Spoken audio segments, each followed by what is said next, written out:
Greetings everyone. நம்ம டெய்லியும் prelims and mains point of வியூல கரண்ட் அஃபேர்ஸ் ஆர்டிகல்ஸ் பார்த்துட்டே வரும். இன்னைக்கு என்ன இம்பார்ட்டன்ட் ஆர்டிகல்ஸ் இருக்கு அப்படிங்கிற பார்ப்போம். ஸோ ஃபர்ஸ்ட் ஆர்டிகல்ல நமக்கு வளர்ச்சியின் அறிகுறி அப்படிங்கிறத சொல்லியிருக்காங்க. ஸோ எதை பத்தி சொல்ல வராங்க அப்படின்னா, இந்தியா ஃப்ரீ ட்ரேட் அக்ரிமெண்ட் அப்படிங்கிறத ஒன்று சைன் பண்ணியிருப்பாங்க. யாரு கூட அப்படின்னு பார்த்தோம்னா, யூரோப்பியன் ஃப்ரீ ட்ரேட் அசோசியேஷன் அப்படின்னு சொல்லக்கூடிய அந்த அமைப்போட இந்தியா வந்து ஒரு வர்த்தக ஒப்பந்தம் அப்படிங்கிறத கையெழுத்து பண்ணியிருப்பாங்க. ஸோ அந்த வகையில் அதை சார்ந்த அதனுடைய அப்ஜெக்டிவ்ஸ் அண்ட் தென் அதனுடைய அட்வான்டேஜஸை பற்றி தான் இந்த ஒரு ஆர்டிகல்ல கொடுத்துருப்பாங்க. சோ முன்னாடி என்ன சொல்லியிருக்காங்க அப்படின்னா, அந்த ஐரோப்பிய கூட்டமைப்பில் இணையாத நாடுகளின் அமைப்பு இது அப்படிங்கறத சொல்லியிருக்காங்க. யார் அப்படின்னு பார்த்தோம்னா, இந்த எஃப்டா அப்படிங்கிற அமைப்பு இருக்காங்களா, இந்த எஃப்டா அப்படிங்கிற அமைப்பு யூரோப்பியன் ஃப்ரீ ட்ரேட் அசோசியேஷன் அப்படிங்கிறது சொல்றோம். இந்த கூட்டமைப்புல 4 நாடுகள் இருக்காங்க. 1960ஆம் ஆண்டு இந்த கூட்டமைப்பு தொடங்கப்பட்டிருக்கும். யார் யாரெல்லாம் இருக்காங்க அப்படின்னு பார்த்தோம்னா, நார்வே, ஐஸ்லாந்து, சுவிட்சர்லாந்து, அடுத்தது லீச்சன்ஸ்டைன் அப்படின்னு சொல்லக்கூடிய ஒரு 4 நாடுகள் வந்து இருக்காங்க. ஸோ இவங்கெல்லாம் யாருன்னா, யூரோப்பியன் யூனியன்ல சேராத 4 நாடுகள். ஸோ இவங்கெல்லாம் ஒரு தனி குரூப்பா இருக்காங்க. இந்த தனி குரூப் கூட தான் இந்தியா வந்து ஒரு ஃப்ரீ ட்ரேட் அக்ரிமெண்ட் அப்படிங்கிறத போட்டிருக்காங்க. ஸோ அதனுடைய அட்வான்டேஜஸ் என்னென்ன இருக்கு அப்படிங்கிறத இந்த இடத்துல நம்ம பார்க்க போறோம். சரிங்களா? ஸோ இந்தியாவின் நிலையை பொறுத்த வரைக்கும் பார்த்தோம்னா, நமக்கு இந்தியாவோட அந்த ஈஸ்டர்ன் ரீஜன்ஸ், ஆஸ்திரேலியா, நியூசிலாந்து இவங்கெல்லாம் சேர்ந்து ஒரு அக்ரிமெண்ட் வந்து கொண்டு வந்திருப்பாங்க. இந்தியா தான் அந்த அக்ரிமெண்ட்டே வந்து ஃபர்ஸ்ட் ப்ரொபோஸே பண்ணியிருப்பாங்க. அது என்ன அக்ரிமெண்ட் அப்படின்னு பார்த்தோம்னா, RCEP அப்படிங்கிறத சொல்றோம். ஓகேங்களா? RCEP இங்கிலீஷ்ல சொல்லுவாங்க. அதாவது ரீஜனல் காம்ப்ரிஹென்சிவ் எக்கனாமிக் பார்ட்னர்ஷிப் அப்படிங்கிறத சொல்லுவாங்க. ஓகேவா? ரீஜனல் காம்ப்ரிஹென்சிவ் எக்கனாமிக் பார்ட்னர்ஷிப் அப்படிங்கிற இந்த ஒரு அக்ரிமெண்ட் கொண்டு வந்திருப்பாங்க. கடைசியில் இந்தியாவில் இருக்கக்கூடிய விவசாயிகள் அதிகப்படியாக போராட்டம் பண்ணனால இந்த ஒரு அக்ரிமெண்ட்ல இந்தியா கடைசி நேரத்தில் வந்து வெளியே வந்திருப்பாங்க. நாங்க இதுல சைன் பண்ணல அப்படின்னு சொல்லிட்டு. இது என்ன ஒரு அக்ரிமெண்ட் பார்த்தோம்னா, இப்ப நம்ம இந்த எஃப்டா அமைப்போட போட்டிருக்க மாதிரியான ஒரு ஃப்ரீ ட்ரேட் அக்ரிமெண்ட் தான். சரிங்களா? சோ அந்த ஃப்ரீ ட்ரேட் அக்ரிமெண்ட் அப்படிங்கிறதுல இருந்து நம்ம வெளியே வந்ததுக்கு அப்புறமா இந்தியா மேல அதிக அளவுல கண்டனங்கள் தெரிவிக்கப்பட்டுச்சு. என்ன அப்படின்னு பார்த்தோம்னா, அதிக அளவுல இறக்குமதி வரியை வந்து நம்ம விதிச்சுட்டு இருக்கோம். சர்வதேச வர்த்தகத்துக்கு வந்து ஆதரவாக இல்லை அப்படிங்கிற ஒரு குற்றச்சாட்டுகள் இந்தியா மேல வைக்கப்பட்டுச்சு. அந்த ஒரு பின்னணியில தான் இப்ப நம்ம இந்த ஃப்ரீ ட்ரேட் அக்ரிமெண்ட் பண்ணிருக்கிறது அப்படிங்கிறது நம்மளோட எக்கனாமிக் பாலிசி திங்கிங்ல வந்து ஒரு சில சேஞ்சஸ் வந்திருக்கு அப்படிங்கிறது நமக்கு உணர்த்துது அப்படிங்கறத சொல்றாங்க. அதுதான் இந்த இந்தியாவின் நிலை அப்படிங்கறத சொல்லியிருக்காங்க. அடுத்தது, இந்த ஒப்பந்தத்தின் மூலமா இந்தியாவுக்கு என்ன மாதிரியான நன்மைகள் அப்படிங்கறத பார்த்தோம்னா, இந்த ஒப்பந்தத்தின் மூலம் கூட்டமைப்பில் இடம்பெற்றுள்ள 4 நாடுகளிலும் கிட்டத்தட்ட அனைத்து இந்திய தயாரிப்புகளுக்கும் இறக்குமதி வரி விலக்கு அளிக்கப்படுகிறது அப்படிங்கிறத சொல்றாங்க. ஓகேவா? சோ இங்க அந்த 4 நாடுகள்ல இந்தியாவோட ப்ராடக்ட்ஸ் வந்து அவங்க இறக்குமதி செய்யறப்போ அந்த இறக்குமதி வரி அப்படிங்கிறது விலக்கப்படுது. இம்போர்ட் டியூட்டி அப்படிங்கிறது கம்மியாகுது. ஓகேங்களா? அந்த நாடுகளில் இருந்து இறக்குமதி செய்யப்படும் பொருட்களுக்கு இந்தியாவும் வரி சலுகை அளிக்க இருக்கிறது. சோ நம்ம ப்ராடக்ட் அங்க போனாலும் அங்க அந்த இம்போர்ட் டியூட்டி அப்படிங்கிறது கம்மியாகுது. நம்ம நாட்டுக்கு அவங்களோட ப்ராடக்ட்ஸ் வரப்பவும் அந்த இம்போர்ட் டியூட்டி அப்படிங்கிறத நம்ம கம்மி பண்றோம். நம்ம தான் அதிகமான இம்போர்ட் டியூட்டி ஒரு அந்த இறக்குமதி வரி அப்படிங்கிறது அதிகமா வச்சிருக்க ஒரு நாடுகள்ல நம்மளும் ஒரு நாடா இருக்கும். சோ அதை நம்ம கம்மி பண்றதன் மூலமா அந்த அந்த வர்த்தகம் அப்படிங்கிறது அதிக அளவுல நடைபெறும் அப்படிங்கறத சொல்ல வராங்க. ஓகேவா? சோ பல பொருட்களுக்கு இந்த ஒரு சலுகை இருக்கு. இருந்தாலும் சில பொருட்களுக்கு இல்ல. என்னென்ன மாதிரியான பொருட்கள்னா, பால் பொருட்கள், சோயா, நிலக்கரி, வேளாண் பொருட்களுக்குலாம் அதெல்லாம் வந்து எக்ஸம்ஷன்ஸா இந்த ஒரு ட்ரேட் டீல்ல வந்து இருக்கு. சரிங்களா? சோ அடுத்ததா வேற என்ன பண்றாங்க அப்படின்னு பார்த்தோம்னா, அந்த கூட்டமைப்புகளில் இருக்கக்கூடிய முக்கியமான நாடு சுவிட்சர்லாந்து. நம்ம அவங்களோட அதிகமான ட்ரேட் பண்ணிட்டு இருக்கோம். சுவிட்சர்லாந்துக்கும் இந்தியாவுக்கும் இருக்கக்கூடிய வர்த்தகம் அப்படின்னு பார்த்தோம்னா 1600 கோடியா இருக்கு. அந்த 1600 கோடியில 1300 கோடிக்கு மட்டுமே நம்ம கோல்டை மட்டுமே வாங்குறோம் அப்படிங்கிறத சொல்லியிருக்காங்க. மீதி 300 கோடி தான் அந்த ஸ்விஸ் வாட்சஸ், ஸ்விஸ் சாக்லேட் அப்படிங்கிறதெல்லாம் இருக்கு அப்படிங்கிறத சொல்லியிருக்காங்க. ஓகேங்களா? ஸோ இதனால இந்தியாவுக்கும் என்ன ஒரு அட்வான்டேஜஸ் அப்படின்னு பார்த்தோம்னா, அவங்க நாட்டில இருந்து இறக்குமதி பண்ற பொருட்களுக்கு நம்ம என்ன பண்ண போறோம், வரி சலுகை அப்படிங்கிறத கொடுக்க போறோம். இறக்குமதி வரி அப்படிங்கறத கம்மி பண்றோம். இம்போர்ட் டியூட்டியை நம்ம கம்மி பண்றோம். இதனால இந்தியாவுக்கு லாஸ் தானே அப்படின்றது ஒரு பாயிண்ட் ஆஃப் வியூ இருந்தாலும், இம்போர்ட் டியூட்டியை கம்மி பண்றனால அந்த நாடுகளுக்கு ஒரு லாபம் இருக்கு. அந்த லாபத்தை அவங்க என்ன பண்ண போறாங்கன்னா, மறுபடியும் இந்தியா மேலே இன்வெஸ்ட் பண்ண போறோம் அப்படிங்கறத சொல்லியிருக்காங்க. அதுதான் இந்த ட்ரேட் டீலோட ஒரு முக்கியமான ஒரு பெனிஃபிட்டா இருக்கு. ஓகேங்களா? அதன் அடிப்படையில் பார்க்கறப்ப இந்தியாவுக்கு அடுத்த 15 வருஷங்கள்ல எவ்வளவு கோடி முதலீடுகள் வரப்போகுது அப்படின்னு பார்த்தோம்னா, $10,000 கோடி முதலீடுகள் அப்படிங்கிறது வரப்போகுது. இதன் மூலமா ஒரு 10 லட்சம் வேலை வாய்ப்புகள் உருவாக்கப்படும் அப்படிங்கறத சொல்லியிருக்காங்க. ஸோ அதுதான் இந்த ட்ரேட் டீலோட இம்பார்ட்டன்டான அப்ஜெக்டிவா இருக்கு. சரிங்களா? ஸோ இதுதான் அந்த ஆர்டிகல்ல சொல்லியிருப்பாங்க. அடுத்தது என்ன சொல்லியிருக்காங்க, அடுத்த ஆர்டிகல் என்ன இருக்கு அப்படின்னு பார்ப்போம். சுற்றுச்சூழல் தாக்க மதிப்பீடு, என்விரான்மெண்டல் இம்பாக்ட் அசஸ்மெண்ட் அப்படிங்கறத சொல்றாங்க. இது என்ன சொல்றாங்க அப்படின்னு பார்த்தோம்னா, ஒரு திட்டம் சுற்றுச்சூழலில் ஏற்படுத்தக்கூடிய தாக்கம் குறித்து தெரிந்து கொள்ள சுற்றுச்சூழல் தாக்க மதிப்பீடு அப்படிங்கிறது உதவுகிறது அப்படிங்கிறது சொல்றாங்க. ஸோ ஒரு ப்ராஜெக்டோட என்விரான்மெண்டல் இம்பாக்டை அசஸ் பண்ணக்கூடியதான் என்விரான்மெண்டல் இம்பாக்ட் அசஸ்மெண்ட் அப்படிங்கிறத சொல்றோம். சரிங்களா? இதுல என்னென்னலாம் இன்க்ளூட் ஆகும் அப்படின்னா சமூகத்தோட பொருளாதாரம், பண்பாடு, அடுத்தது மனிதர்களின் உடல்நலம், இது எல்லாமும் இதுல இன்க்ளூட் ஆகும் அப்படிங்கிறது சொல்றாங்க. ஸோ முக்கியமான வார்த்தைகள் என்னன்னா மனிதர்களின் உடல்நலம் அப்படிங்கிறது இந்த ஒரு ஆர்டிகளோட ரொம்ப ரிலேட் ஆகும். என்ன ஒரு குற்றச்சாட்டு வந்திருக்கும் அப்படின்னு பார்த்தோம்னா 2006 இந்த என்விரான்மெண்டல் இம்பாக்ட் அசஸ்மெண்ட் அப்படிங்கிற அது ஒரு நோட்டிபிகேஷன் அப்படிங்கிறது வந்திருக்கும். நோட்டிபிகேஷனா சில ரூல்ஸ் வந்து நமக்கு கொடுத்திருப்பாங்க. அதுல என்ன சொல்லியிருப்பாங்க அப்படின்னா அதுல என்ன சொல்லியிருப்பாங்க அப்படின்னா இந்த கேஸ் ஒன்று போட்டிருப்பாங்க. ஓகேங்களா? பசுமை தீர்ப்பாயத்துக்கிட்ட ஒரு கேஸ் போட்டிருப்பாங்க. அதுல இறைச்சி கடைகள்லாம் இருக்குல்ல, கறிக்கடைகள் நம்ம சொல்றோம் இல்லையா, அவங்களாம் அதிகப்படியான தண்ணீர் அப்படிங்கிறத பயன்படுத்துறாங்க. அந்த தண்ணீர் வந்து நார்மல் வெளியில வரப்போ அதனால நிறைய நோய்கள் ஸ்ப்ரெட் ஆகுது அப்படிங்கறத சொல்லியிருப்பாங்க. ஓகேவா?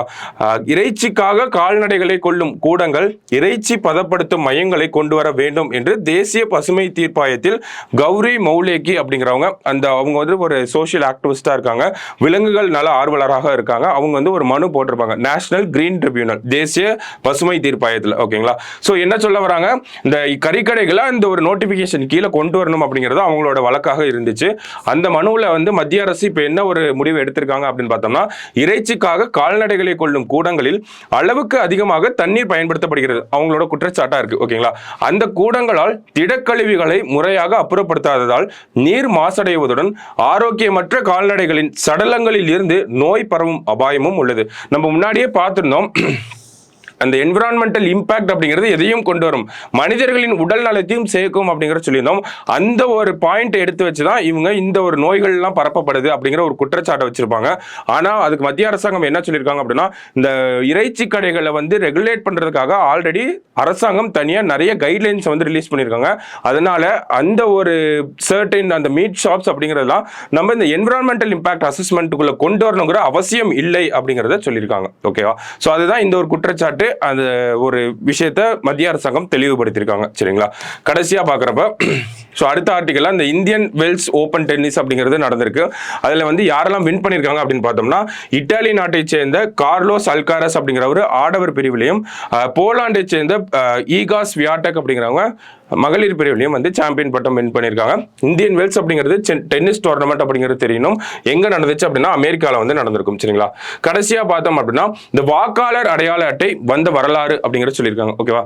இந்தியா முழுவதும் 1993 ஆண்டு தான் இந்த வாக்காளர் அடையாள அட்டை அப்படிங்கிறது இந்தியா முழுவதும் வந்திருக்கும். சரிங்களா? அது இங்கிலீஷ்ல என்ன சொல்றாங்க அப்படின்னு பார்த்தோம்னா நமக்கு எபிக் அப்படிங்கறத சொல்றாங்க. அது என்ன எபிக் அப்படின்னு சொல்றோம்னா எலக்டோரல் போட்டோ ஐடென்டிட்டி கார்டு அப்படின்னு சொல்றாங்க. ஓகேவா? எலக்டோரல் போட்டோ ஐடென்டிட்டி கார்டு அப்படிங்கறத நம்ம எபிக் அப்படின்னு சொல்றோம். இந்த வாக்காளர் அடையாள அட்டை அப்படிங்கிறது 1993 ஆண்டு வந்து வந்திருக்கும். அப்ப இந்தியால இந்த வாக்காளர் அடையாள அட்டைக்கான வரலாறு அப்படிங்கிறது ஒண்ணு இருக்கு. என்ன வரலாறு அப்படிங்கறத இந்த இடத்துல கொடுத்திருக்கோம். இந்தியாவில் கிட்டத்தட்ட 96,000 கோடி வாக்காளர்கள் இருக்காங்க அப்படிங்கிறது இந்த தேர்தல் படி நம்ம சொல்றோம். சரிங்களா? சோ அந்த வகையில இவ்வளவு பேருக்கும் எப்படி அந்த வாக்காளர் அடையாள அட்டையை கொடுக்க முடிஞ்சது, அது எப்படி சாத்தியமாச்சு அப்படின்னா அதற்கு அந்த முதல் அடிக்கல் நாட்டினது யார் அப்படின்னு பார்த்தோம்னா சுகுமார் சென் அப்படிங்கிற அந்த ஒரு இந்தியாவோட முதல் தேர்தல் ஆணையராக இருந்தவங்க தான். ஸோ இவங்க என்ன சொல்றாங்க அப்படின்னா வாக்காளர்களை எளிதில் ஐடென்டிஃபை பண்றக்கூடிய அந்த ஒரு வகையில நமக்கு வாக்காளர் அடையாள அட்டை அப்படிங்கிறது தேவைப்படுது. அதனுடைய முக்கியத்துவத்தை வந்து அரசாங்கத்துக்கு புரிய வைக்கிறாரு. அரசாங்கத்துக்கு புரிய வச்ச உடனே அரசாங்கம் என்ன பண்றாங்க அப்படின்னா 1958 அதுக்கான ஒரு மசோதாவை கொண்டு வராங்க. வாக்காளர் அடையாள அட்டை அப்படிங்கிறதுக்கான மசோதா. என்ன அவர் பணியிலிருந்து ஓய்வு பெறுவதற்கு முன்பே, ஓகேங்களா, சுகுமார் சென் அவர்கள் வந்து ஓய்வு பெறுவதற்கு முன்னே அவர் ஒரு சட்டம் அப்படிங்கிறது நாடாளுமன்றத்தில் கொண்டு வரப்படுது, ஒரு மசோதா அப்படிங்கிறது கொண்டு வரப்படுது. அதை யார் கொண்டு வராங்க அப்படின்னு பார்த்தோம்னா சுகுமார் சென்னுடைய பிரதரா இருந்த அசோக் குமார் சென் அப்படிங்கிறவர் தான் அப்போதைய அமைச்சராக இருந்தாரு. அவர் தான் நாடாளுமன்றத்தில் இந்த ஒரு மசோதாவை கொண்டு வராரு. அதுக்கப்புறம் என்ன ஆகுது அப்படின்னு பார்த்தோம்னா 1960 வந்து கொல்கத்தால நடைபெற்ற இந்த நாடாளுமன்ற இடைத்தேர்தலில் தான் வந்து முதல்ல இந்த வாக்காளர் அடையாள அட்டை அப்படிங்கிற முறை பரிசோதனை பண்ணப்படுது.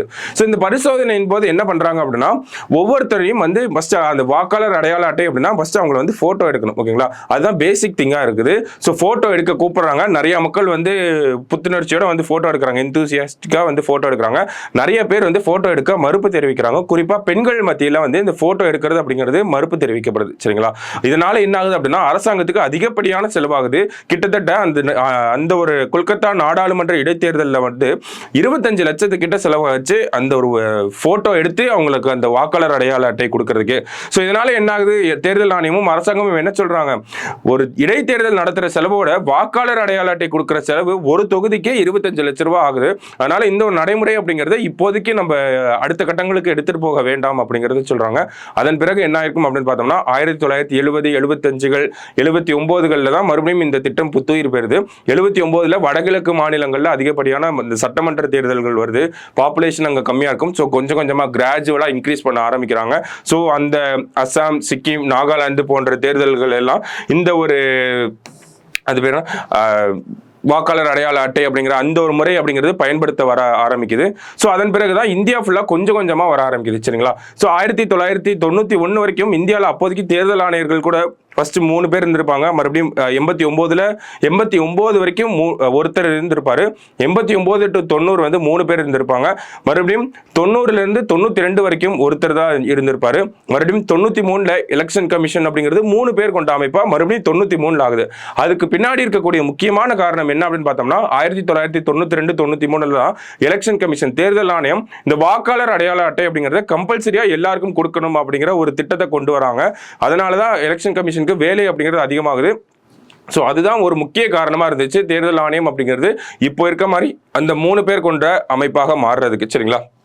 ஸோ அந்த வகையில் 1993ஆம் ஆண்டு நமக்கு இந்த எபிக் அப்படின்னு சொல்லக்கூடிய எலக்டோரல் போட்டோ ஐடென்டி கார்டு, வாக்காளர் அடையாள அட்டை அப்படிங்கிறது பயன்பாட்டுக்கு வரணும். அதை கம்பல்சரியா மாத்துறாங்க. அதை செஞ்சு காட்டுறது யாரு அப்படின்னு பார்த்தோம்னா TN சேஷான் அப்படின்னு சொல்லக்கூடிய அப்போதைக்கு இருந்த தலைமை தேர்தல் ஆணையராக இருந்த அவர் தான். சரிங்களா? ஸோ அதுக்கப்புறமா தான் நமக்கு வாக்காளர் அடையாள அட்டை அப்படிங்கிறது வருது. முன்னாடி வந்து அது பிளாக் அண்ட் ஒயிட்டா இருந்துச்சு.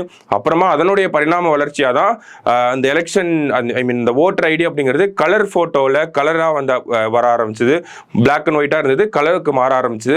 அதுக்கப்புறமா 2021 என்ன ஆகுது அப்படின்னு பார்த்தோம்னா டிஜிட்டல் ஓட்டர் ஐடி கார்டு அப்படிங்கிறது வர ஆரம்பிச்சது. இந்த டிஜிட்டல் ஓட்டர் ஐடி கார்டு அப்படிங்கிறத 2021ல கொண்டு வராங்க. அதுல நம்ம PDF ஃபார்மேட்ல அந்த ஒரு ஓட்டர் ஐடி கார்டை வந்து நம்ம டவுன்லோட் பண்ணிக்கலாம். நம்மளோட டீடைல்ஸ் எல்லாமே அந்த QR கோடு வச்சிருப்பாங்க. அதை ஸ்கேன் பண்ணாலே நம்மளோட டீடைல்ஸ் எல்லாமே வர்ற அளவுக்கு இப்போ அந்த ஓட்டர் ஐடி கார்டு அப்படிங்கிறது ஒரு பரிணாம வளர்ச்சி அடைஞ்சிருக்கு அப்படிங்கிறது தான் இந்த ஒரு ஆர்டிகல்ல நம்ம பார்க்குற விஷயமாக இருக்கு. சரிங்களா? ஸோ அந்த வாக்காளர் அடையாள அட்டை அதனுடைய வளர்ச்சி அப்படிங்கிறத நம்ம இந்த இடத்துல பார்த்துருக்கோம். இதுக்கப்புறம் என்ன மாதிரியான ஒரு வளர்ச்சி அடையும் அப்படிங்கிறத நம்ம பொறுத்து இருந்தா பார்க்கணும். சரிங்களா? ஸோ இன்னைக்கு ஆர்டிகல்ஸை பொறுத்த வரைக்கும் ஒரு 4 இம்பார்ட்டன்ட் ஆர்டிகல்ஸ் இருந்துச்சு. எல்லாத்தையும் நல்லா நோட் பண்ணி வச்சுக்கோங்க. நாளைக்கு DNA மீட் பண்ணலாம். தேங்க்யூ.